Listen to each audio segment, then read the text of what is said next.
Let's talk about what a good motorcycle rider is. What is a good motorcycle rider? Does a good motorcycle rider have the brand new BMW, brand new Ducati, the brand new R1, R1M, or do they have a bike like me, a little clapped out 2005 FZ1 that still holds strong as long as you maintain it? I mean, look at this beast. A sleeper, if you will. Most people don't know the specs on these, and I don't hear much talked about them because, well, I don't think there's too many. I mean, the FZ6s, the FZs, they're still around, but they're definitely the newer ones, fuel injected. This is carbureted with the 4 Mikunis. You know, it says right in there, made in Japan. It's a beast of a bike, man. And chicken strip wise, I don't know. I might sell it. Chicken strips look pretty big. Anyway, my clapped out little bike here, as people would call them, a clapped out bike. I mean, it's 20 years old. I mean, you think about it. So when I bought this Dale Hole Shot, I got it with the mid pipe, right? So it comes really high, which I actually kind of like it because of the height. Did some research on height on exhaust systems. Anyway, it's definitely not a new Ducati, not a new BMW, nothing like that. But it's my little bike. So when I bought this Hole Shot, it had some pins here that came out. Put this rear set out here. I don't like that. I think it looked like crap. And so it had a bar that came across here that would hold on to the exhaust this way. Well, I got me some aircraft wire, some connectors to tie it in together, similar to what we use when we're doing lighting. And I fixed it. And I'll tell you, it doesn't go anywhere. It sits perfect. It doesn't budge. So my clapped out little bike really enjoys it. So what makes a good rider? Saddle time,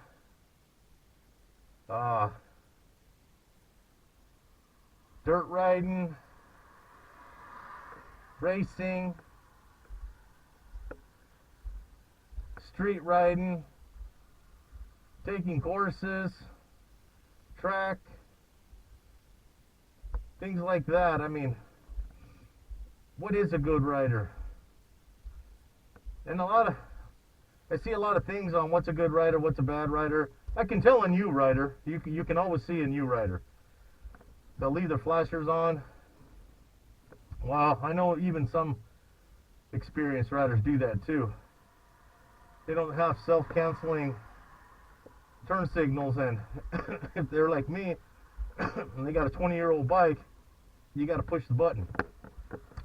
We got no ABS, zero fucking ABS. I do my own brakes, all that stuff, bleed them, change the pads, pretty easy. In any case, it's a good rider, one that can work on his own bike.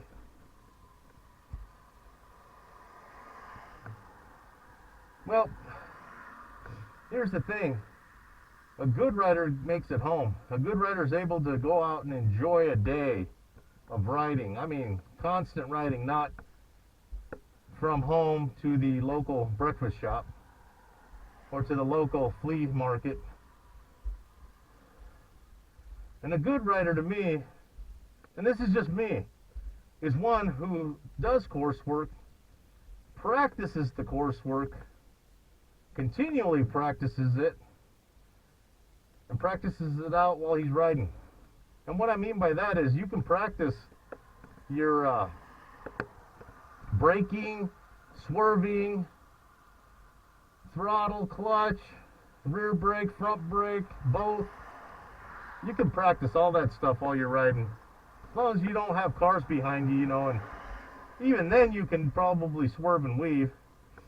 But a good rider makes it home at the end of the day, every day. And one that is constantly riding. So for me, it doesn't necessarily matter how old your bike is. Do you know how to maintain it? Do you keep it up on maintenance? I mean, a lot of the older bikes are fast, very fast, and they don't have all the options of traction control, mod control, a lot of ECU flashing. You really don't need to do to a lot of them. I mean, you can, but it really doesn't make much of a difference. Exhaust may make a difference, actually add horsepower. A lot of people say, oh, it doesn't do anything, but depending on the exhaust system, like this Dale Walker hole shot system, it actually adds, and he's dynoed it and done all kinds of work to it. But in any case, I think that's a good question for what person to ask themselves. Am I a good rider? Do I have what it takes to safely navigate the streets? Have I taken enough courses to successfully increase my skill? And do I keep increasing my skill? Anyway, I thought that'd be a good topic, just something to kind of go over, that kind of thing, and look at it and kind of ask yourself, am I a good rider? Because I see a lot of videos, you know, about bad riders, people wrecking, that kind of thing. And I get it, a lot of them don't have training, probably licenses, inebriation, who knows. But to become a good rider, you have to have practice, in my opinion. You got to put the practice to work, put it on the street. It's kind of like a boxer. You don't just box, you don't train in boxing and just hit bags and speed bags and peanuts and all that stuff and not spar. You have to have the sparring. Otherwise, when you get in the ring with somebody who's had a lot of sparring, they're gonna ding them up pretty good. Motorcycle, same thing, in my humble opinion. Get the experience, get the practice, put it to work. Get out on the street and ride. So therefore, be vigilant, practice, and that will keep you safe.